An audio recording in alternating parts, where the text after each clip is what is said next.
ETF index mutual funds నేర్చుకుని stock మార్కెట్లో రాణించాలనుకుంటున్నారా? వెంటనే ఈ నెంబర్కి కాల్ చేయండి. Welcome to Suman TV. నేను మీ సుమన్ టీవీ నాగ్. సో ప్రస్తుతం మనతో పాటు విజయనగరం ఎంపీ కలిసెట్టి అప్పలనాయుడు గారు ఉన్నారు. కార్యకర్త నుంచి ఎంపీ స్థాయికి ఆయన ఎదిగిన విధానం చూస్తే ప్రతి ఒక్కరికి కూడా ఒక భావన కలుగుతుంది. అరే, నేను కూడా ఈ విధంగా ఎదగాలి, నేను నేర్చుకోవాలి, డబ్బులుంటే కాదు ఒక పాజిటివ్ మైండ్ సెట్ తోటి వెళ్తే ఎలా అయినా సక్సెస్ అవ్వచ్చు అని చెప్పడానికి ప్రత్యేకించి కలిసెట్టి అప్పలనాయుడు గారు ఒక ఉదాహరణ. సో అయితే ఆయన వ్యక్తిగత జర్నీకి సంబంధించినటువంటి ఎపిసోడ్స్ మనం రెగ్యులర్గా కంటిన్యూ చేస్తూనే ఉన్నాము. ఒక కార్యకర్త నుంచి ఎంపీ వరకు వెళ్ళడానికి ఆయనకి ఎలాంటి అవకాశాలు దోహదపడ్డాయి, ఎలాంటి మైండ్ సెట్ ఆయనకు దోహదపడ్డాయి, ఏ విధంగా ఆయన్ని ఎంపీగా మార్చాయి అనేటువంటి ఎపిసోడ్స్ చేస్తున్నాము. సో ఇది 4వ ఎపిసోడ్ ఇది. సో వారి మాటలో తెలుసుకుందాం ఏ ఏ కారణాలు ఎలా బలంగా ఆయన అక్కడ వరకు తీసుకువెళ్ళాయి అనేది. నమస్కారం సార్. నమస్కారం సార్, నేను ప్రీవియస్ వీడియోలో మనం కన్నధార ప్రాజెక్ట్ గురించి డిస్కస్ చేశాము. అందులో ఒక మాట అన్నారు మీరు, ఎర్రన్నాయుడు గారు నన్ను చంద్రబాబు నాయుడు గారి దగ్గరికి తీసుకువెళ్ళి ప్రాజెక్టు గురించి అంత ఎక్స్ప్లెయిన్ చేశారు.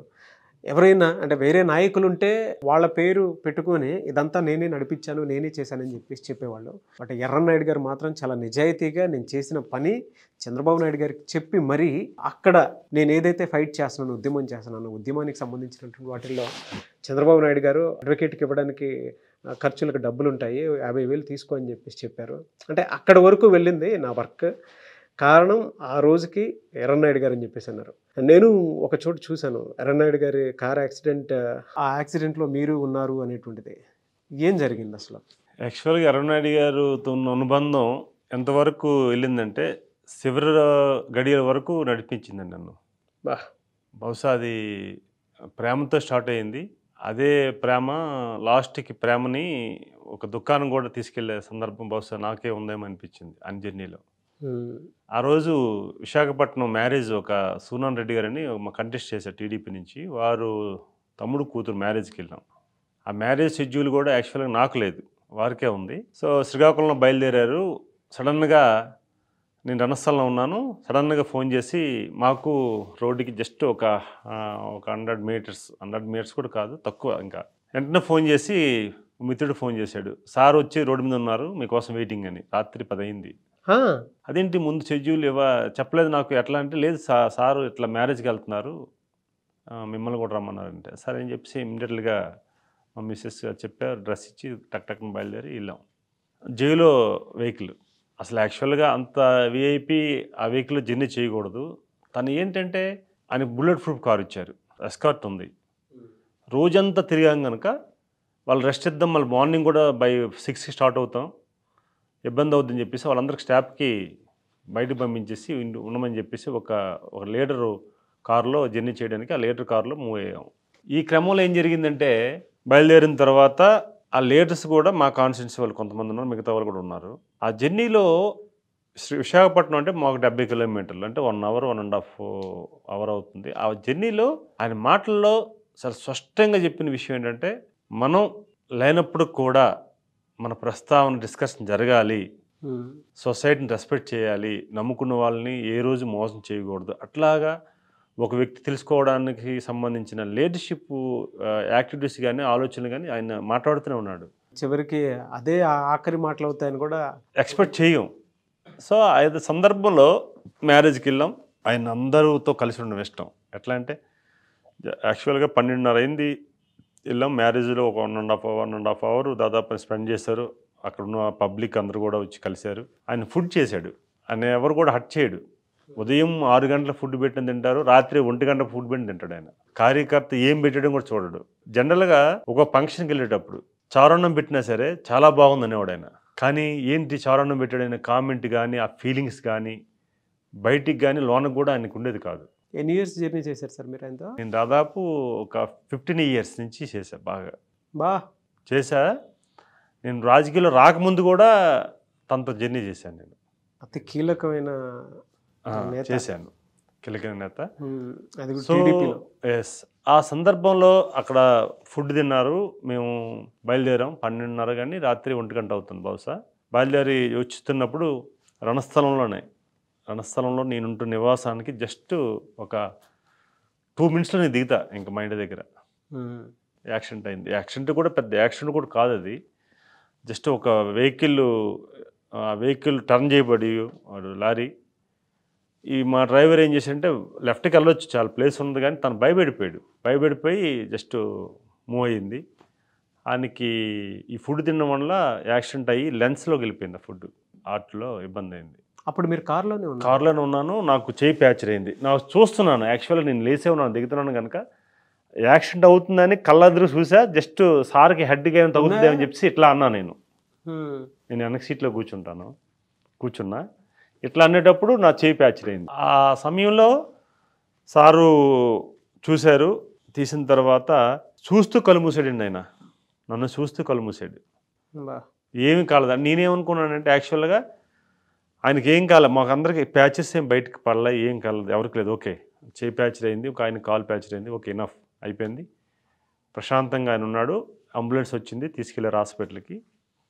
ఎంత ఇష్టమనంటే మా ఫ్యామిలీ మెంబర్స్, మీకు ఇన్సిడెంట్ చెప్తున్నా, మాకు రూమ్లో పెట్టారు, ఆయన జరిగింది. నా దగ్గరికి వచ్చేవాళ్ళు కానీ టీవీ నాకు ఇచ్చిన రూమ్లో కానీ టీవీ కనెక్షన్ తీశారు, పేపర్స్ రానికండి చేశారు. ఎవరైనా నన్ను పరామర్శిస్తే ఎర్రవనాయుడు గారికి హైదరాబాద్ తీసుకెళ్లారు హాస్పిటల్కి, ఆయన బాగానే ఉన్నాడు, ఫర్దర్ ట్రీట్మెంట్ అనే ఒక విషయాన్ని క్రియేట్ చేశారు మా ఫ్యామిలీ మెంబర్స్, మా వైఫ్ కానీ, మా అమ్మగారు కానీ, మా బ్రదర్స్ కానీ, అందరూ కూడా, మా అన్నయ్య కూడా. అంటే వారికి మాకున్న రిలేషన్, ఆ బంధం అన్నది అనేది వాళ్ళకి తెలుసు. ఆయన లేరు అనే విషయం తెలిస్తే నేను బాధపడతానని చెప్పేసి ఆ విషయాన్ని నాకు 2 days దాచారు. 2 days వరకు తెలియదు నాకు. యాక్సిడెంట్ అయిన రోజు మీతో మాట్లాడారా సార్ కార్లో?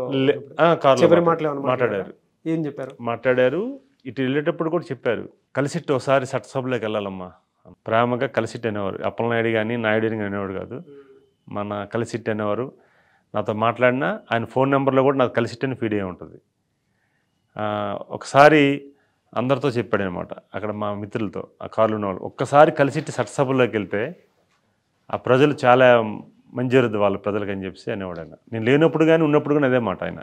బట్లా లాస్ట్ మాట మాత్రం అది మాట్లాడారు. ఇంక మిగతా విషయాలు కూడా చాలా సొసైటీ కోసం కానీ, పార్టీ పట్ల, నాయకుడి పట్ల, చంద్రబాబు నాయుడు గారి పట్ల వెరీ రెస్పెక్ట్గా మాట్లాడి, ఇలా ఉండాలి, పబ్లిక్కి అవకాశం ఇవ్వాలి. యాక్చువల్గా ఆ రోజు సీఎం రమేష్ కూడా రూమ్ పెట్టాడు అక్కడ, ఎంపీ సీఎం రమేష్, ఆయన కూడా రూమ్ పెట్టారు, ఉండమన్నారు. ఎందుకు ఉదయాన్నే 6 గంటలకి పబ్లిక్ వస్తారు, నేను వెళ్ళకపోతే మన పబ్లిక్ ఇబ్బంది పడతారు, విజిటర్స్ ఫిక్స్గా ఇంటికి వచ్చేవారు, ఇబ్బంది పడతారు, మన జర్నీ చేయాలనేది ఆయన కాన్సెప్ట్. చివరి మాటలు అంటే కార్ నుంచి బయటకు వచ్చిన తర్వాత ఆయన మీతో లేదు, మాట్లాడలే, కళ్ళతోటి మాత్రమే ఇట్లా అని జస్ట్ చూశారు తప్ప చివరి మాటలు ఏం మాట్లాడలే. అప్పుడే ఆ నిద్రలో ఉన్నాడు ఆయన యాక్సిడెంట్ అయినప్పుడు. జస్ట్ అయిన తర్వాత దించిన తర్వాత నిద్రలో నుంచి అట్లా ఒకసారి చూశారంతే, చూసి కళ్ళు మూసారంతే. ఎంక్వైరీ చేస్తే కార్లో మీరు ఉన్నారని ఎలా అయినా తెలిసే ఉంటుంది చంద్రబాబు నాయుడు గారికి. మిమ్మల్ని అడిగారా? అడిగారు. తర్వాత హాస్పిటల్కి వచ్చారు, నన్ను పలేమరి చేశారు. కానీ ఆ విషయాన్ని వారు కూడా తెలుసు, నేను ఆయన లేరని తట్టుకోలేని విషయం కూడా వారు కూడా తెలుసు. ఆ సమయంలో వారు వచ్చారు, ఏం మాట్లాడలే, నన్ను విష్ చేసి జాగ్రత్తగా ఉన్నామా, ఏం కాదు, ఆపరేషన్ చేయించుకో, అంత అవుద్దని చెప్పి ఆపరేషన్ థియేటర్కే ఆయన వచ్చి నన్ను విష్ చేశారు చంద్రబాబు గారు ఆ రోజు పలేమరికి వచ్చాక.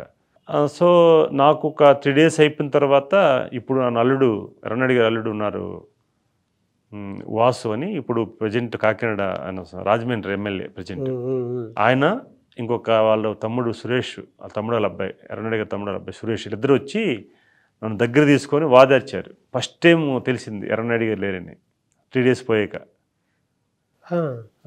అంటే నాకు చెప్పలేదని విషయం వారికి తెలిసి అక్కడి నుంచి వాళ్ళు వచ్చి ఆ బాధల్లో కూడా వచ్చి ఇట్లా జరిగింది, మీకు చెప్పలేకపోయాం, కానీ 2 రోజులు ఉంచడం కరెక్ట్ కాదని చెప్పి చెప్పారు. అంటే నాకు ఆయనకి అంత వ్యక్తిగతమైన అనుబంధం, చాలా ఇష్టం. ఇటు మా ఫ్యామిలీ తెలుసు, మా ఫ్యామిలీ కూడా తెలుసు, పబ్లిక్ కూడా తెలుసు. అంత ఎలా ఎలా కోలుకున్నారు దాని తర్వాత? వాస్తవంగా కొద్దిగా అప్సెట్లోకి వెళ్ళా బాగా, అంటే చాలా అటాచ్మెంట్. ఎట్లా అంటే ఎంత దగ్గర అంటే మేము ఫ్యామిలీ మెంబర్స్ ఉన్నాం, అది ఒక విషయం చెప్తున్నా. ఎంటైర్ మా ఫ్యామిలీకి నేనంటే ఎంత ఇష్టమో తెలుసు. మా ఇంటికి ఆయన చెప్పకుండా ఒక రోజు మా పల్లెటూరులో వియ్యనపురం, మా సొంత విలేజ్, అక్కడికి వచ్చాడు ఆయన, నన్ను కలవడానికే వచ్చాడు ఆయన. నేను సంక్రాంతి మా అందరం కలిసి చేసుకుంటాం, సంక్రాంతి పండగకి మేము అందరం దగ్గర కూర్చుంటాం తెలిసి ఆయన నేరుగా వచ్చాడు ఆయన, వితౌట్ ఇన్ఫర్మేషన్. అది మా వాళ్ళందరూ తెలుసు. ఆ రిలేషన్స్ని బాగా ఎంజాయ్ చేశారు మా ఇద్దరి మధ్యన, మా ఫ్యామిలీస్ కానీ ఫ్రెండ్స్ కానీ. సో అంత ఉన్న వ్యక్తి ఎట్లా అంటే అప్సెట్ అయ్యాను.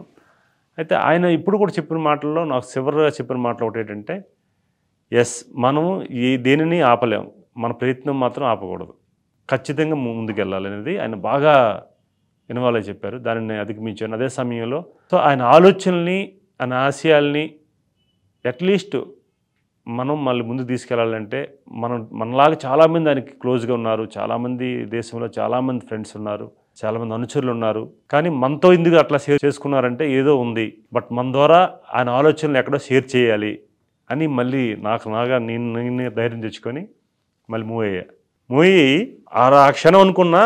ఆ క్షణంలో చేతి కూడా కట్టుంది, ఇట్లా పెట్టుకున్నా. 4 డేస్లో ఆపరేషన్ 4 డేస్లో పార్వతీపురంలో ఒక ఉద్యమం జరుగుతుంది. ఏంటి, తోటపల్లి ప్రాజెక్ట్ సంబంధించి రైతులతో ఉద్యమం జరుగుతుంది. ర్యాలీ పార్టీ ఇచ్చింది, ర్యాలీ పిలుపు. ఇట్లా సాల్వ్ కప్పుకొని ఆ ఫొటోస్ కూడా వీడియోస్ ఉన్నాయి. నేను ర్యాలీలో పాల్గొన్నా. 4 డేస్ పని ఆపలే ఆయన ఇచ్చిన స్ఫూర్తి. Yes, exactly. వెళ్ళేటప్పుడు వాళ్ళందరూ అన్నారు, ఏంటి మొన్న యాక్సిడెంట్ అయింది, అది డిస్టర్బెన్స్ కదా, ఇట్లా రైతులు గట్టు వస్తే ఇబ్బంది అవుద్ది కదంటే, కాదు ఏం కాదు నేను వెళ్తా అని చెప్పేసి మా మిసెస్ చెప్తే మా వాళ్ళందరూ నో అని చెప్పారు. మా మిసెస్ మాత్రం నో, ఆయన వెళ్ళాలి, వెళ్తాడు, ఇంకా ఆయన ఆపడానికి లేదు, ఆయన ఆలోచనలు వేరు అని చెప్పేసి ఆమె తెలుసు కదా క్లోజ్గా పంపించింది. ర్యాలీలో పాల్గొన్నా. ఓ రోజు చంద్రబాబు నాయుడు ఐడెంటిటీ చేసి పార్టీ ఆఫీసులో అదే విషయాన్ని ప్రస్తావన చేశాడు ఆయన. నా ఆలోచనలు ఏంటంటే ఇప్పుడు కూడా మనం ఇబ్బంది పడ్డామని కాదు, పబ్లిక్ ఇబ్బంది పడేటప్పుడు దాన్ని మనంగా ఫీల్ అవ్వాలి, అప్పుడు మన ప్రాబ్లం పక్కెళ్ళిపోద్ది. ఒక కార్యకర్త నుంచి ఎంపీగా వెళ్ళాలి అంటే ఉండాల్సినటువంటి ఆలోచన, భావాలు, అది విజన్. పరిస్థితి ఎవరైనా సరే ప్రజలు ప్రాబ్లమ్స్లో ఉన్నారు అని అంటే అది మనదని భావించేటువంటి మైండ్ సెట్ ఉంటే ఎలా అయినా సరే ఎక్కడైనా సరే రాణించడానికి అవకాశం ఉంటుంది. సుమన్ టీవీలో మీ పర్సనల్ అండ్ బిజినెస్ ప్రమోషన్స్ కోసం కింది నెంబర్కి కాంటాక్ట్ చేయండి.